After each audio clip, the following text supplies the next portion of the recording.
10 సంవత్సరాలలో కూడా రేషన్ కార్డులు ఇయ్యకపోవటం, రేషన్ కార్డులో పుట్టిన పిల్లల పేర్లు ఇంక్లూడ్ చేయకపోవటము చాలా కష్టాలకు దారితీయటం జరిగింది.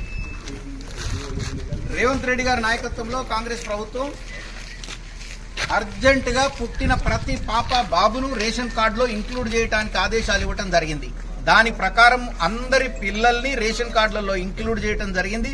ఆ రేషన్ కార్డులు ఇంద్రమ్మ కమిటీల ద్వారా మీ ఇంటింటికి అందించడం జరుగుతుంది.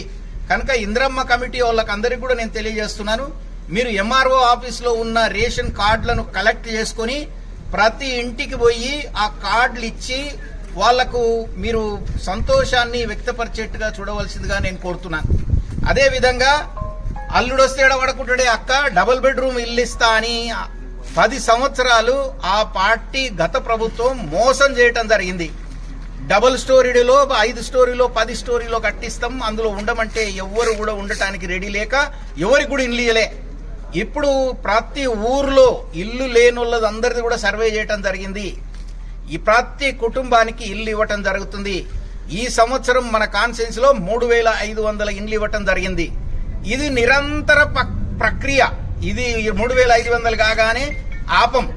ఎందుకంటే ఇంతకంటే ఎక్కువ ఇస్తే మీకు మేస్త్రీలు దొరకరు, వర్కర్లు దొరకరు, సిమెంట్ దొరకదు, రకరకాల సమస్యలు వస్తాయి. కనుకనే విడతల వారీగా మనం ఇండ్లు ఇవ్వటం జరుగుతుంది.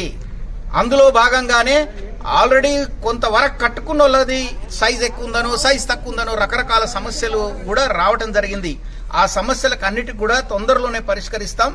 మీరు ఎవరు కూడా టెన్షన్ పడొద్దు, ఆఫీసుల చుట్టూ తిరగొద్దు, ఎవరికి ఖర్చు డబ్బులు లంచాలు అట్లాంటివి కూడా మీరు ఎక్కడ కూడా పోవాల్సిన అవసరం లేకుండా మీకే మీ ఇంటికే వచ్చి ఈ సమస్య తీరుస్తామని కూడా ఈ సందర్భంగా నేను తెలియజేస్తున్నాను.